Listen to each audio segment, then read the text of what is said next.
Apindo Kota Makassar meminta pemerintah untuk tetap menggunakan peraturan pemerintah atau PP nomor 36 tahun 2021 tentang pengupahan sebagai acuan penetapan upah minimum. Kenaikan UMP sebesar 10% dikhawatirkan memberi dampak negatif dan menyulitkan para pengusaha. Sementara itu, Asosiasi Buruh Kota Makassar justru mendukung putusan pemerintah. Salah satunya Konfederasi Serikat Pekerja Buruh atau Pekerja Seluruh Indonesia. Mereka menilai kenaikan itu sudah sesuai, apalagi buruh sudah mengalami masa sulit saat pandemi COVID-19.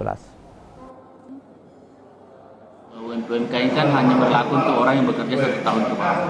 Kalau untuk 1 tahun ke atas kan di internal perusahaan sudah ada namanya SUSU, struktur upah dan skala upah yang harus diterapkan oleh perusahaan.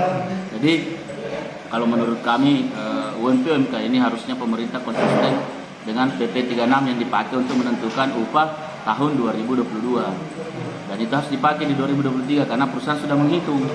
Nah, kalau kemudian dinaikkan dengan formulasi yang baru, itu akan membingungkan perusahaan dan juga akan membatasi kemungkinan orang untuk masuk menjadi karyawan bagi adik-adik ataupun saudara-saudara kita yang mau masuk bekerja di perusahaan sebagai karyawan baru.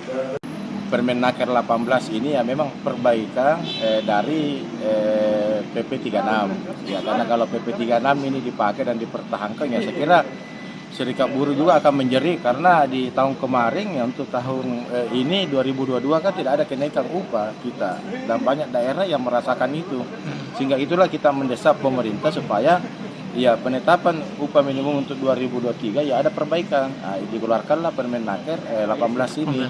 Nah, itu saya pikir itu untuk mengakomodir. Nah, Permenaker 18 ini sebenarnya tidak besar-besar saja karena ada angka maksimalnya di 10% itu.